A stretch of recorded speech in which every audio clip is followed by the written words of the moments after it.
Hi there, mompreneurs. I have a special treat for you today. If you're creative and looking to find meaningful work for yourself, I'm so glad you're here. Today, I'm speaking with Dr. Jenny Wu, a mom and entrepreneur and CEO of Mind Brain Emotion, who's been featured in CNBC, Make It, the Harvard Gazette, and many other publications and news outlets for her award-winning series of educational card games to help kids and adults develop human skills in the age of AI. The 52 essential relationship skills have sold over $1 million of product on Amazon alone. Hi, Jenny. Hello, Juna. How are you? I'm good. So excited to see you today. This is going to be a fun episode because not only am I going to interview you, you're actually going to ask me questions too. Absolutely. So I thought it would be really fun to do this in like a two-part way. Awesome. Okay. So today I have with me Dr. Jenny Wu. So you have a PhD in education, a Harvard-trained educator, and we're going to talk about that because we both went through the same program. And Jenny is a mom of 3. She's an emotional intelligence researcher, and you have an MBA as well. That's right. Right? Yeah, amazing. So you and I both like to get degrees, obviously. Oh my goodness. It feels like it never ends, right? And Jenny has made this incredible tool. It's called Mind, Brain, Emotion, and they're simple cards, and it's called 52 Essential Conversations.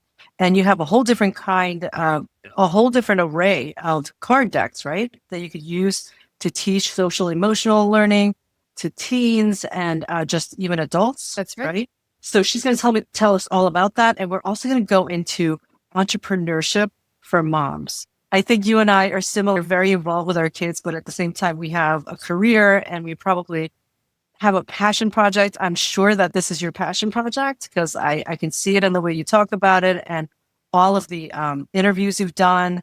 And I've been following you for a little while. So let's get into it. I'm really excited to find out all about your journey. Let's do it. Let's go from the beginnings. Before you became a mom, what Oh did my you do? goodness. It's so funny because I would never have imagined myself to be where I am today, pre-motherhood days. So I was in management consulting. I was very much climbing the corporate ladder, traveling every week. And I loved it. It was great because, I think, Juna, you and I, we love juggling things and side passion projects. And so that type of lifestyle really suited me, where I was able to hop from project to project and working with Fortune 500 companies. And my focus was really around leadership development, change management, organizational culture. And so jokingly, I, had just realized around, say, my 20s that, I'm not very good at numbers. I did a bunch of internships and jobs for banking, commodities, and I was like, I can't really get passionate with numbers. And then there are the products, which I've also done the internships in. And it doesn't feel just viscerally close and relatable. And so that's how I landed with people, working with people and inspire them to reach their greatest potential.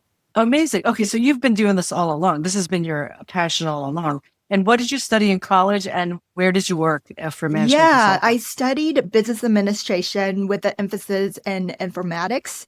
So I was a bit of I loved technology and also people. And I worked right out of college at Deloitte Consulting.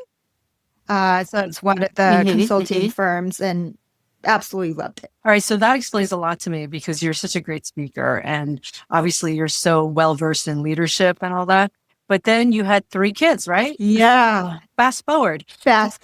So you can't really do part-time with management consulting, right? Exactly. Not at all. And I also ended up in between that going into industry. So I worked at Cisco Systems, really around talent strategy planning, executive coaching, succession planning. So still in, the same realm of human development, but really in the case of adult human development. And so, when I became a mom of 3, and, at the time, I have an older one who is 14 now and 12-year-old twins. But, rewind, at the time, I was having 3 children, all under 3, all in diapers.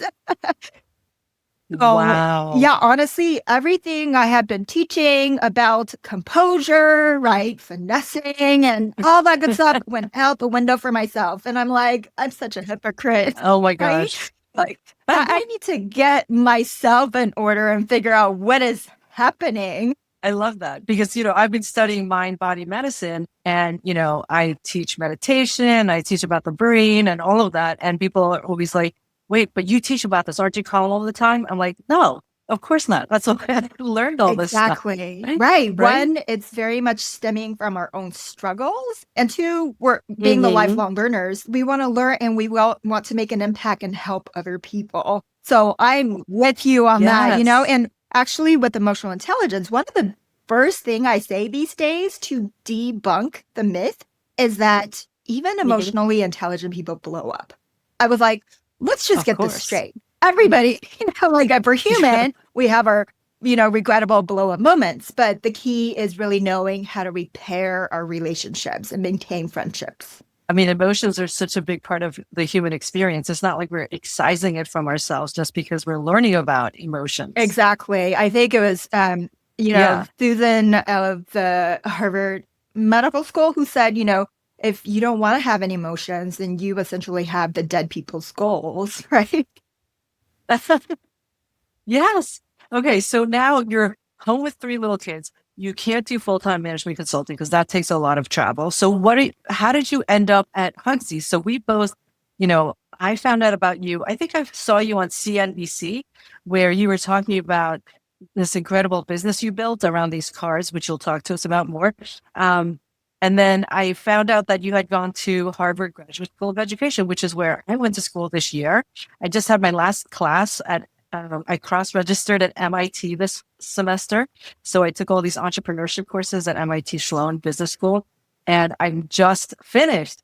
So it's so fitting that you're here today. I'm so excited that you finally made it and we connected. But what led you to Hugsy? We call it Hugsy. It's Harvard Grad School of Yeah. Education. Oh my gosh, it's such a meaningful moment and intersection for the two of us. So thank you so much for having me. I know. So after having three kids, I didn't just immediately jump to, ooh, I'm going to go to Harvard or switch into education. Not quite at all.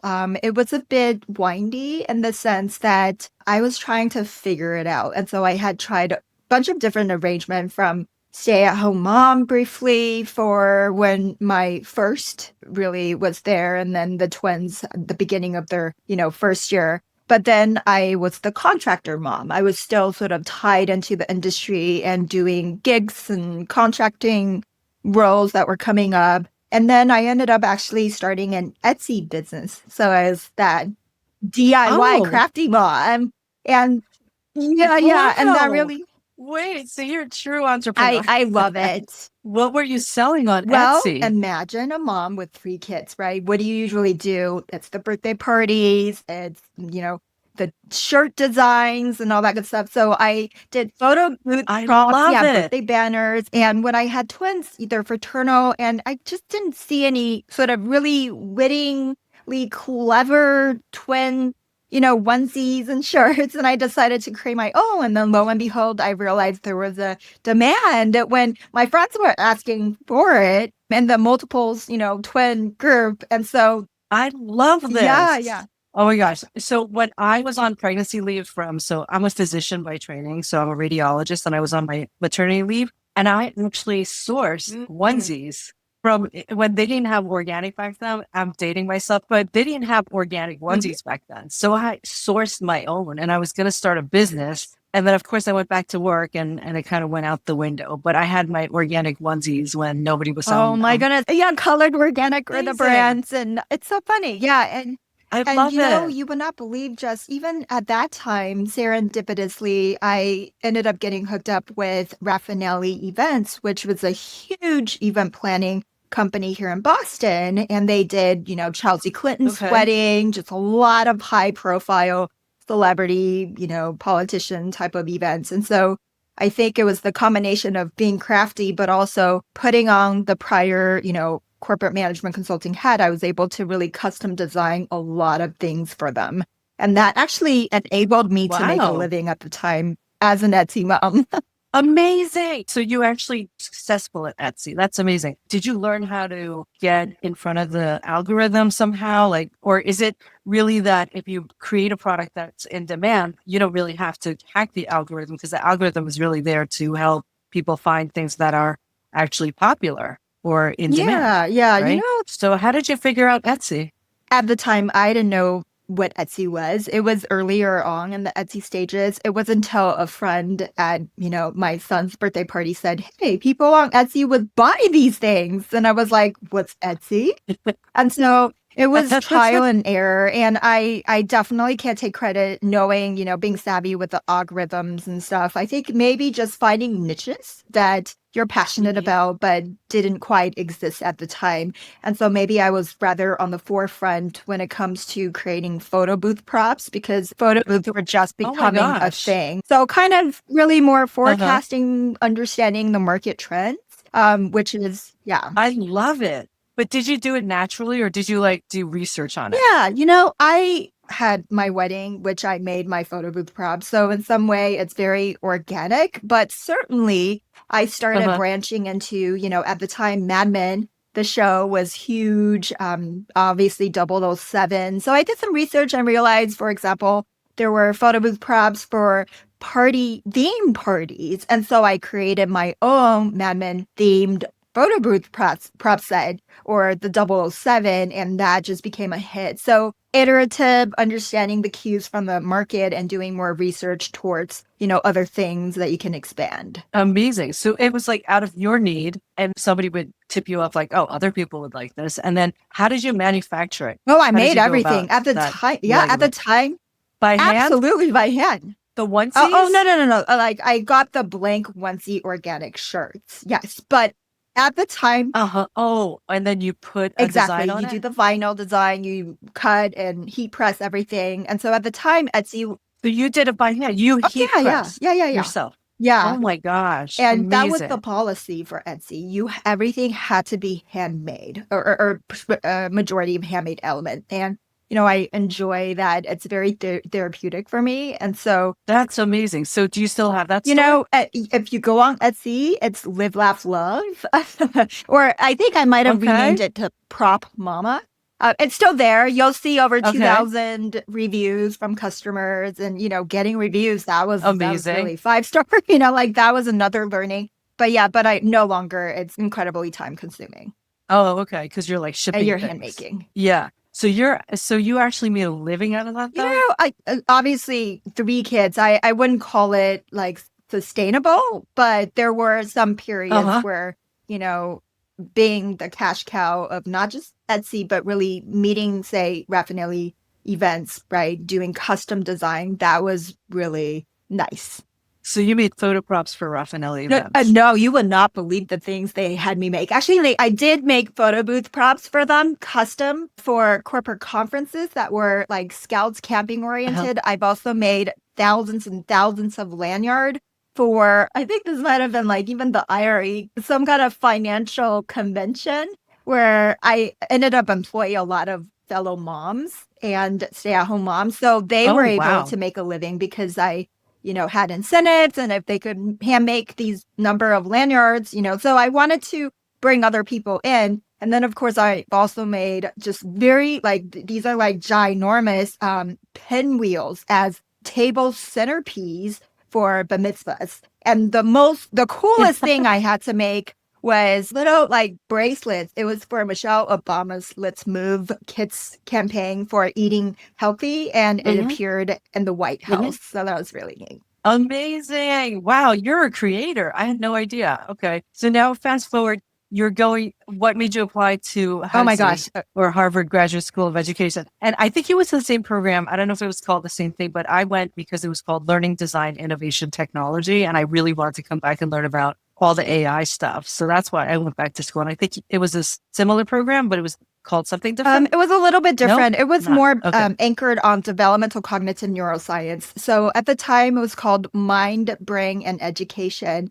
And part of the required course, part of the required course, we got to take the cognitive neuroscience class with the med school students. And that was such a treat. But yeah, Nice. but to answer your question, Yeah, there was a concentration at Harvard for a while. It was called mind brain something, but now it doesn't exist any longer. exactly. Yeah, Yeah. yeah. But I Awesome. didn't jump right in from Etsy to there. There were a few other steps.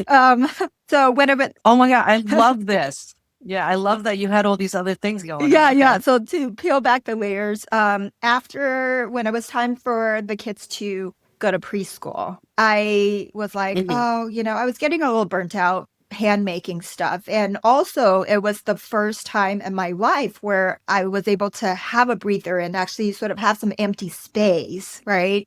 And so I realized, Mhm. like many moms, when there are milestone changes and chapters, and we're like, what do I do with my life? What do I do with these few hours of again? I Laundry. know, right? Laundry never ever end.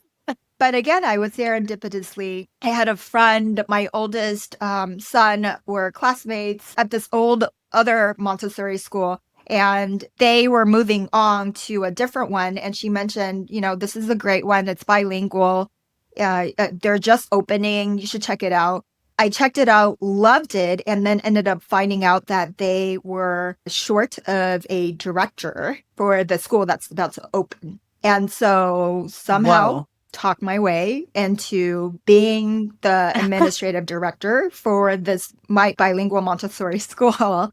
My So my gosh. first day of work was like close to when the school opened and my three kids their first day of school. And that was the first time my twins were going Wow. into a school setting. And this was in This was Boston or in Southern California? California. And like Okay. Boston, right? These metropolitan cities, it's incredibly expensive.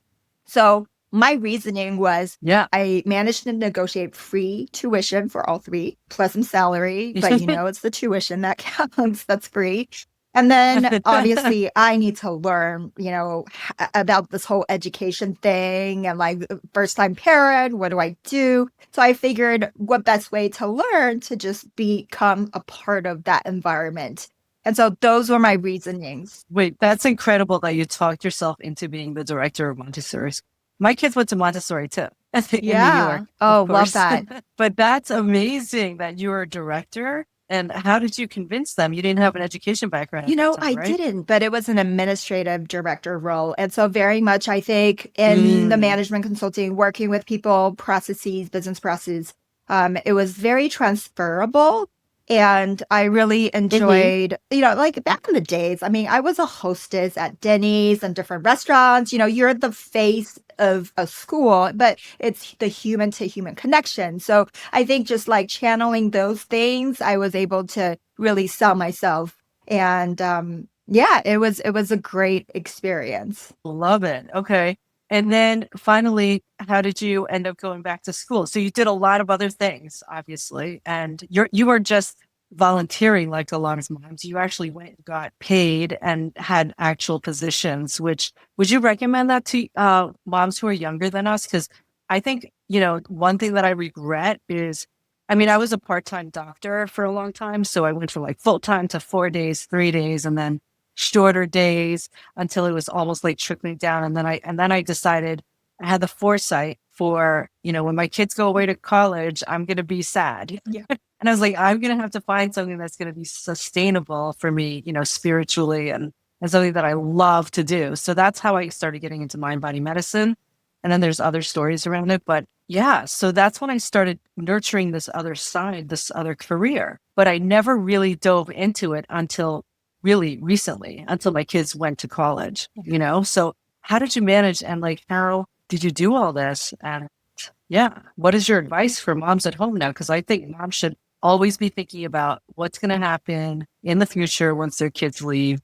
And doesn't matter what your husband does. Doesn't matter if he's a gazillionaire. Yeah, I think preserving our identity and our sense of impact and Mhm. value is just so important. And it's so tied into the dignity of just who we are, not just mom, but human being. And, to answer your question, I think, there's knowing that there are many different routes to take. And just because you volunteer, that doesn't mean that's any less. And I think the key is really to be involved and to be curious and to stretch yourself and always learn sort of the areas that intrigue you. And I think being moms, we're incredibly resourceful. And, it's not just for the sake of learning, but for the betterment of our children or our family or extended family. So that's sort of the mentality I had. But certainly looking back, it felt like easy, right? But it was not. I mean, so I struggled so much with the mom guilt, and I still do.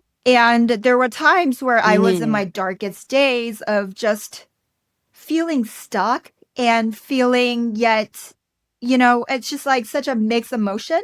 In fact, I ended up doing a TEDx talk and I named it How to Be Self-ish Without Feeling Selfish. Because our inner battles are just constant, right? Tug of war. So part of just knowing what to do is defeating our own inner demons in some sense, right?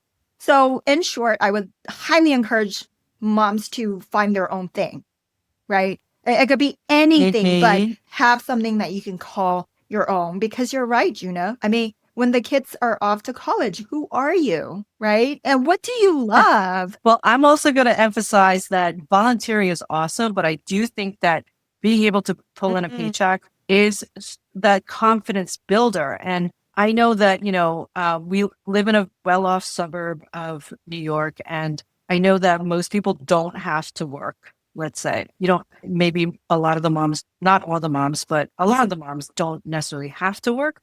But at some point you might find yourself in a situation where you have to work, right? We never know what's going to happen. I've had friends who've been widowed. I've had friends who got divorced.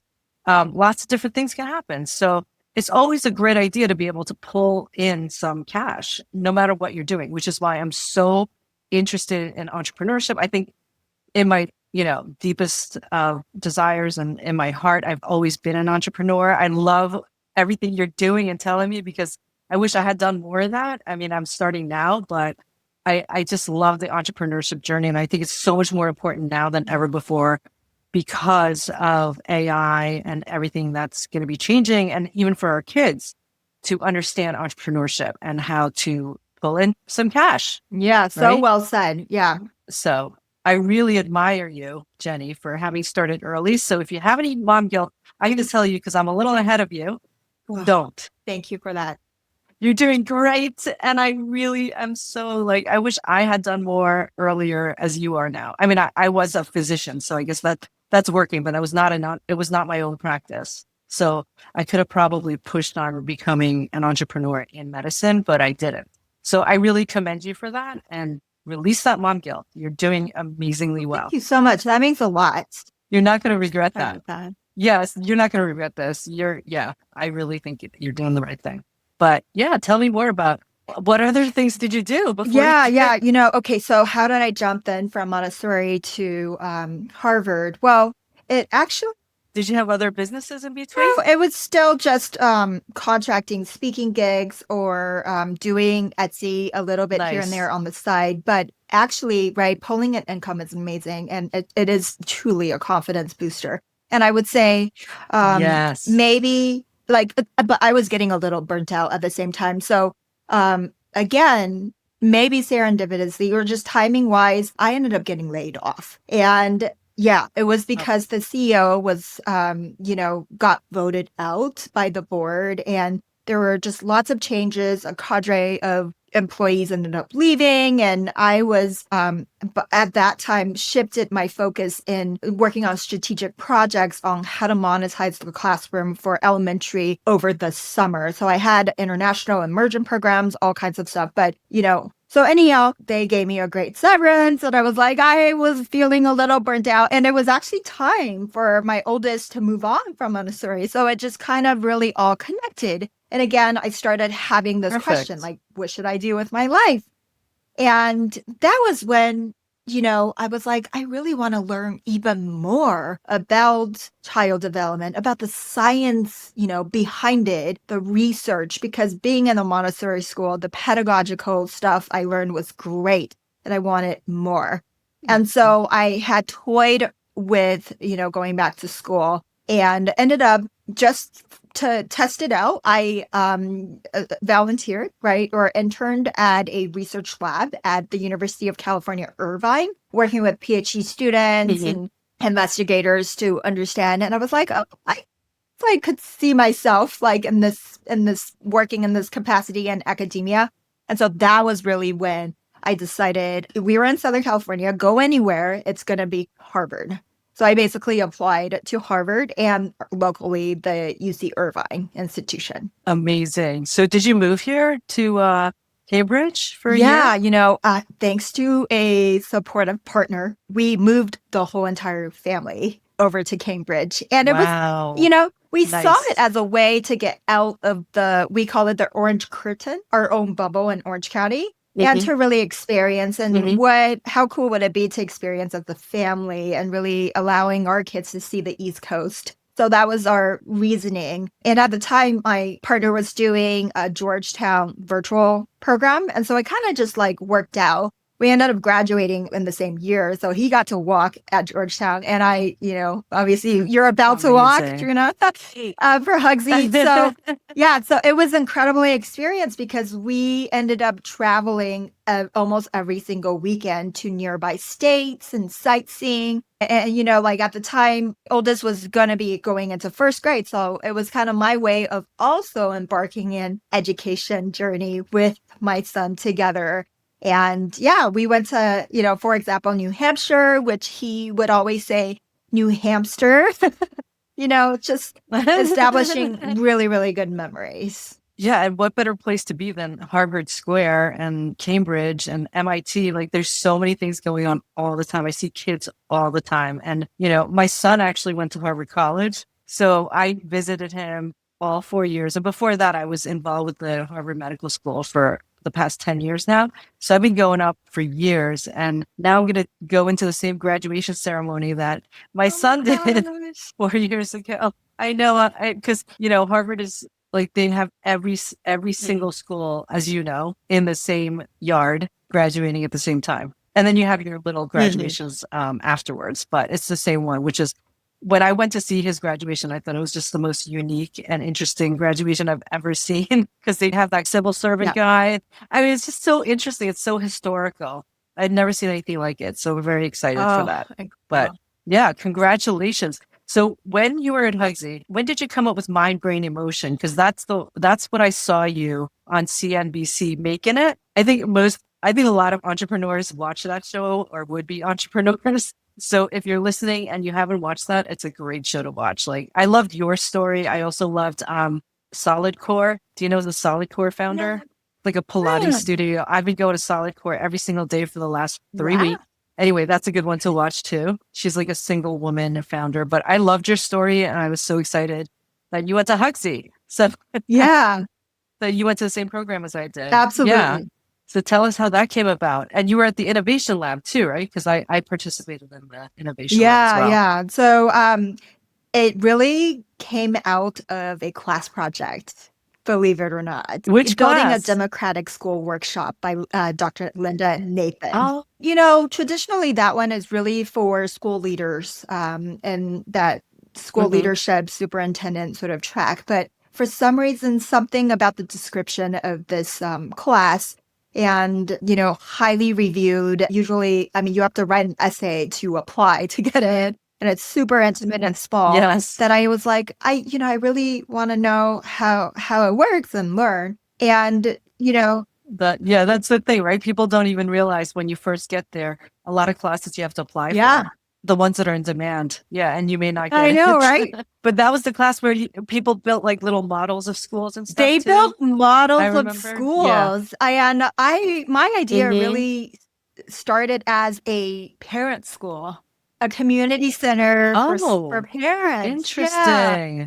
We're like on the same wavelength because I started calling my project Parenting 3.0 or like Parenting Update. Yeah. So I love this. This is amazing. Because you co-learn, right? Yeah, that's so funny. And with your kids. At the time, it was called Parenting by Science. And nice. I ended up also taking an HBS class called Design Thinking. And there I met a great friend who was a part-timer and we just connected. And so we decided to apply to the Harvard Innovation Lab together with Parenting by Science and ended up getting in. And that's sort of how it started. And I think, where it shifted to the card decks was when we were going to do this community thing, but, being the part-timer and she had, many of her other interests too. So she ended up backing out and saying, I don't want to be the bottleneck. I don't want to pull you back. I think, you proceed and go forward because she couldn't make some of the meetings. And I was like, okay, so she's still been so supportive. And so that was when I just started morphing, having more freedom and thinking, well, having, say, a brick and mortar school or even just having a huge curriculum might be really, how doable is it for parents, knowing that I'm a busy parent as well, right? And so I started researching, and it was still also in that Building a Democratic School workshop where we played a card game. And that was where the light bulb went off. And I thought, wait a minute, this is like speed dating, but this is so it's penetrating conversations and it really opens people up because it's so fun that I decided to prototype something with cards. And it was also from all the road trips that I was taking over the weekend with the kids where we used to play cards in the car, right? And that really just came together. Fantastic. I love it. And for those who don't know, HBS is Harvard Business School. So as a Harvard student, we're allowed to cross-register. And obviously you have to, again, apply for these classes. And sometimes you get in. And then you said Harvard Innovation Lab, that is the entrepreneurship lab, where it's like an accelerator for all Harvard students. So that's what you're talking about. And so you came up with this card idea, which I love because it's like portable. It's so different from a brick and mortar school, right? And I guess you can almost reach more people.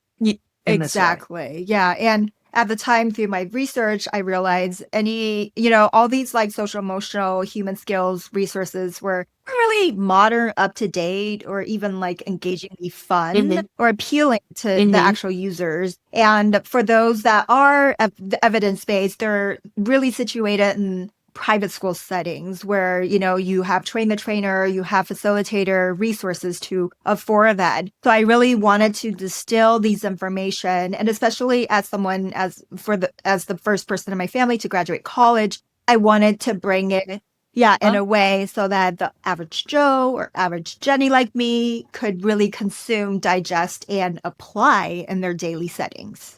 I love it. And those beautiful cards behind you, now you have so many different decks. But you started with one deck? I started with one deck, the 52 Essential Conversations, which ended up getting featured in a Hugsy article. And then somehow the next day, it got picked up by the Harvard Gazette. So imagine getting the Harvard Gazette email. It really just features 3 top stories with some sprinkles of others. Mine was one of the 3 top story on that day. Wow. And it was just like, it just to the moon. Yeah. That is awesome. So let's go in the next 5-10 minutes that we have left. Let's go into like the entrepreneurship part of it. How did you got this idea, you probably tested it, right? Oh yeah. With your primary market research and like you tested it with people and made sure it works and all that stuff. And then you decide to print it. So when you go into printing, like you probably had to print a ton of it because you can't just print like 10, or maybe you can, but it's very expensive. So walk us through that whole process and how, what did you invest in it? How did you recoup that? And I know you did a Kickstarter, so maybe you could talk to us a little bit about that. And then eventually the story that you got you onto CNBC for Amazon, because you made over $1 million, right? Just selling these cards on Amazon. So maybe you can walk us through that amazing journey. Again, it was very iterative. I certainly did a lot of field testing. This would be engaging in parents and their kids, and I would literally go into their natural setting and film them and shadow them to see how they play the cards. It would be talking to anybody I know, professors, peers, about my idea and getting some feedback. I also went into the Boston public schools and in the morning, whether it's Title I schools and other schools, and working with the teachers and implementing the cards and then getting feedback forms back from students to really understand, what's working, what's not, what they like, what could be better. So yeah, so Wow. lots of sort of So how many months and like how many people, like how many students did you try with? Like, and did you just keep calling people and just cold calling, or were they contacts? one amazing thing with being at Harvard graduate school education is you have a lot of warm Yeah. contacts. So I had some amazing Yes. professors who introduced me into the public school system. So I was able to go to a local middle school and then an elementary school. So there were, the students there. And then also some of my peers had children themselves, right? So that's a great start. And then my Mhm. kids went to Cambridge Montessori School. And so I also tested it there in the Montessori school setting with trained teachers and head teachers and teacher who taught other Montessori school teachers. And this was before AI. So you're like filling them, taking notes You had to yourself do it the hard and way, distilling right? the information yourself. So you're taking all this qualitative Yeah, information and just making it quantitative in your head, or separating it out, or iterating, like changing every time you got feedback, right? exactly. Changing every time, lots of qualitative synthesizing, what actually made sense thematically. And to answer your question Hmm. about the time frame, I mean, this all happened very, very quickly. It was a class project for a spring semester course. Then it dawned on me, just like Etsy, I didn't know Kickstarter, actually. I didn't even know it existed. And somehow I might have Uh-huh. somebody told me, or I came across some article that I was like, oh, there's such thing as crowdfunding. And so, to answer your question about purchasing, volume, I didn't purchase because I wasn't sure if it was just a passion project or it was legitimately a Hmm. product. So that was my intention of why Hmm. using Kickstarter, not only to fund so I can volume buy, right? A number of decks, but Hmm. also to make sure after I buy them, I actually have the customers to ship them to and to get that. So you Exactly. I tested. used it as a testing Hmm. platform as well. And, it's so funny because I launched the Kickstarter. It's a 30-day Kickstarter, 30 days before our graduation, and it ended the day of the Harvard graduation. Yeah. Wow. You're so smart. You're a great I mean, marketer. honestly, right? You have to get it in before you graduate in some ways, right? Okay. So you got all of the classmates and everything to share it and all that. So did you make your goal?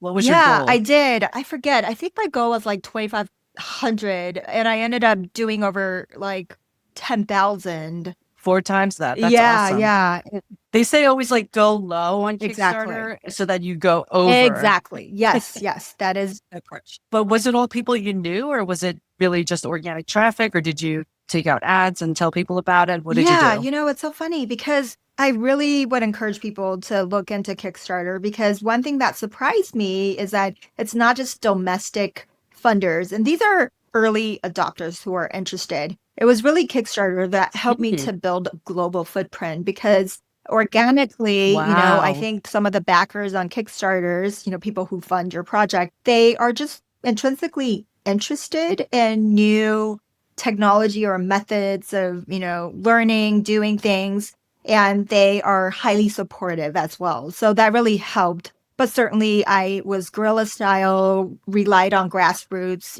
word of the mouth. It was quite stressful and busy during those 30 days. Did you do videos of yourself talking about it, basically, and show videos of people using it? Is that what you mainly Yeah, did? I did. I did. So I created a video unboxing the cards, the prototype. And I also, at the Hmm. time, was involved with the media at Hugsy. And so I had already done some videos for them. And there's, it's so funny. And around January, we had sort of like a fellowship thing. And so we did just merely like a 30-second video about something you're passionate in. But at that time, I got into the Harvard Innovation Lab. I was, going to do the parenting by science, but then wasn't sure if that was it. And I didn't have a product or anything. And so I literally just did a 30-second, almost like nothingness, but it applies to everything. So I used that Hmm. also in the Kickstarter. Girl, I loved it. I love it. I would love to see it. And so you had to like come up with like I'm just doing the math really quick, like 400 decks after you sold over 10,000, I guess. And how did you do that? Did you know who your manufacturer was going to be? Did you have that all laid out, or did you just scramble to get that all No, I together? think, while you're kind of building this airplane in midair, right, as it's sort of flying. So very much I Mm-hmm. had already started doing some research, some prototyping, understanding quality assurance. And so by the time it closed, I had a sense of like what I was going to do. Because in order to build your Kickstarter goal, you kind of need to know your financials and how much it would cost. And now all of your business sense, does it come before your MBA or after? Because it sounds like you have a lot of really good handle on business. Honestly, for me, I love the joy of just tinkering and seeing something come true and really persuading people. And that is almost like embedded in my DNA, where ever since I was little, I sold, handmade bracelets and necklace with my broken English on the elementary school playground. I learned how to crochet and I ended up just like selling this really ugly looking non-professional blanket door to door. And I don't know what drives me, but it's just Wild. really fun. To me, it was really fun convincing people to buy into your idea or product. I So love I've it. always done that. I had my own business in college. I certainly, to answer your question, yeah, would say that MBA maybe formalized some things and gave you the language, the jargon, and the professionalism. But for those of you listening, you just don't know until you actually do it, and doing it is the best way of learning. Yeah. So MIT is learn by Mm. doing, which I really resonated with. And these entrepreneurship classes, we really actually did the steps, like taking out ads and all of those things. Like that was the deliverable for the class. So that was really helpful for me because I tend to think of a lot about stuff, but then I don't really do the steps, Yeah, it's incredibly intimidating. And I think for us being so cerebral, we tend to analyze and overanalyze all the scenarios and things, right? So sometimes I just say yes to things, not knowing what's going to happen. And then you kind of have to deliver on it. And that forces you to take action. So now, how long has Mind, Brain, Emotion cards been in business? Yeah, I was just thinking back about to, have this chat with you because I graduated in 2018 from Harvard, and that was when it was launched. Wow. So yeah. 7 years. You also got your MBA between that. MBA was before Harvard. Oh, so it was okay. interesting because I was one of the youngest ones doing my MBA. And then after Harvard, I ended up continuing for a PhD, going back to where we lived in UC Irvine, because I wanted to continue producing evidence-based resources and what best way to actually, Amazing. learn. So Are you done with school now? I don't know what to do, what else to do, but I'm done after this degree. Like I got my MD and my master's in education. I'm done. You've done so much. Sometimes I reflect back and I think, what the hell was I doing? Because, I'm much older, like you see. But, I realized I did get what I wanted out of it, which was like this hands-on learning with entrepreneurship and also learning about AI. And it was the perfect time to go because this year was really the no code breakthrough. And I'm not a computer science person. So really learned how to, vibe code, kind of just talking to AI and all that stuff. And I could have learned it probably on YouTube or Coursera or whatever, but there is a difference. You hear a lot, you're in the milieu, like you're with people who are talking about it. So, and it was also that confidence builder, knowing that like at MIT and Harvard, this is what they're using. So that really helps a lot. Yeah, right? absolutely. You have to sort of be like in it and feel the culture and the vibe. And, my mind were just like zapped every single day. And I have these surreal moments of like, I can't believe I'm here, to really savor that. So you just can't beat that with the Coursera. I'm excited for you. So are you going to continue with this business? I see on your website, which will have you tell everybody where they can find this and that everybody should go out and buy these right now. But I see these awesome articles like on Forbes, you're talking about, Elon Musk could use these tools. Like you're on CNBC and all of these news outlets. Do you have an agent or do you cold outreach to the news outlets or do they find you? I bet it's a combination of all three. Yeah. I very much do the legwork, pitching to a reporter. For a brief moment, I did look into like someone to help me with my social media and also looking into PR. And I think, organically, the CNBC just so happened to be looking for more profiling people and just randomly like pitched, and she was interested. And it was just, I think it was a snowballing effect. So she ended up profiling me, writing the article, and somehow the article did so well that it was trending #1 on Apple News, that I was getting DMs or emails from like old B school or just like random friends who I hadn't talked to, and they're like, "Hey, you were on my Google, like, Android, whatever, or you were on my Apple News." They would show me screenshots. I was like, "Whoa, what's happening?" And so from there, Entrepreneur, they were interested, so they did a profile of me, and it just kind of like started just scaling up from there.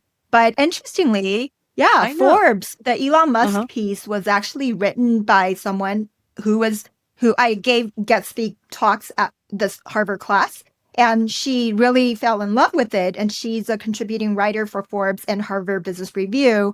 And so we ended up connecting, and then she ended up doing an article, that the one you mentioned. Wait, was she a Harvard grad school of education? No, she was in the ALD, the much, much seasoned leadership development. It's a huge, like, year-long residential program for former CEOs and, those who...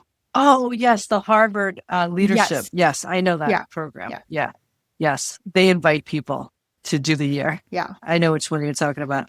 Also, you always say like somehow I ended up, but I think it has something to do with you, Jenny. I did realize that as I was saying, but honestly, I think you're an excellent speaker. I think I don't know, you're so personable, and your kindness just comes out as you speak. So I think your openness and your ability to speak and communicate all of this, I think that's what's getting you all this press. Oh, thank you so much. One last question on Amazon. We had this sort of informal conversation before. If you're willing to share with our listeners, like, how did you get to that $1 million revenue? Is it you had to take out ads and things like that, right? So it's not like you just throw something out there. No, especially this day and age. Yeah. As I mentioned, Amazon is more and more shifting into a pay-to-play model. And I just have to say, so this Kickstarter ended in May 2018. And I did start by slapping on my product on Amazon around June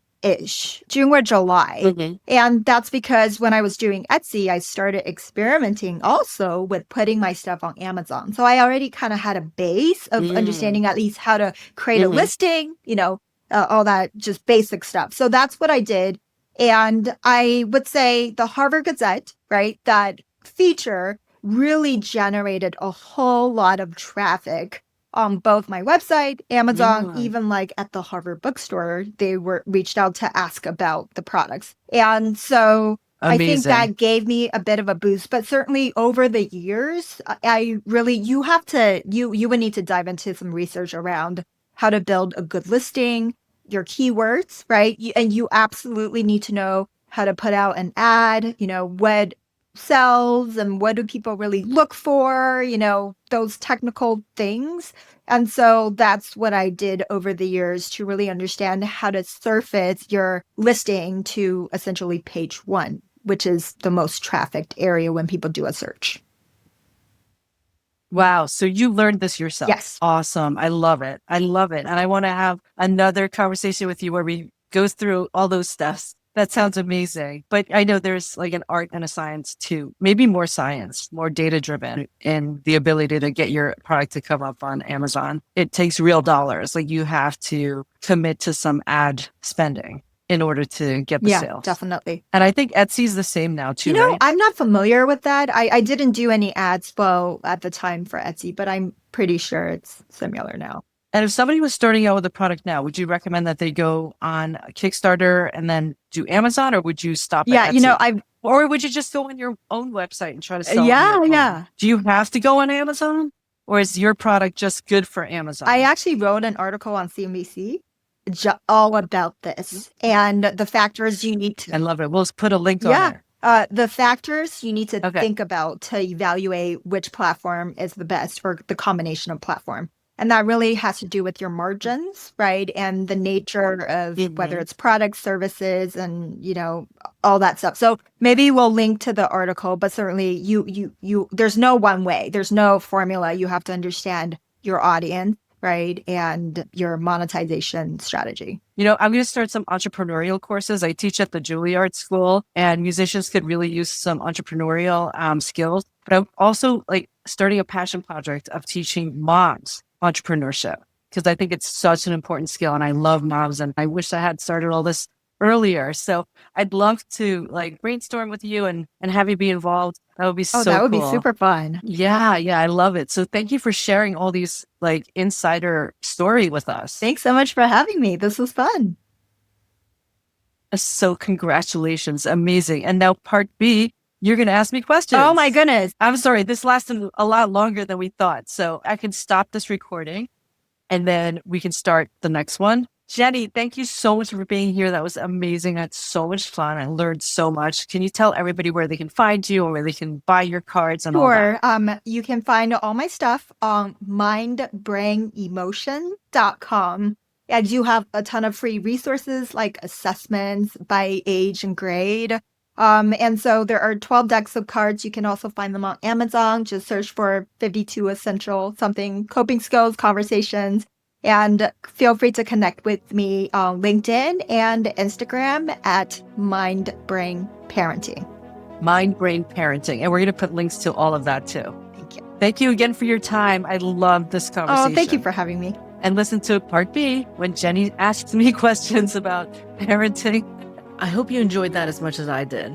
Head on over to mindbodyspace.com/podcast to sign up for our email list to get the latest tips and to send us your questions. While you're there, check out our courses and products on time, brain, and stress for kids and parents. Thanks for joining us.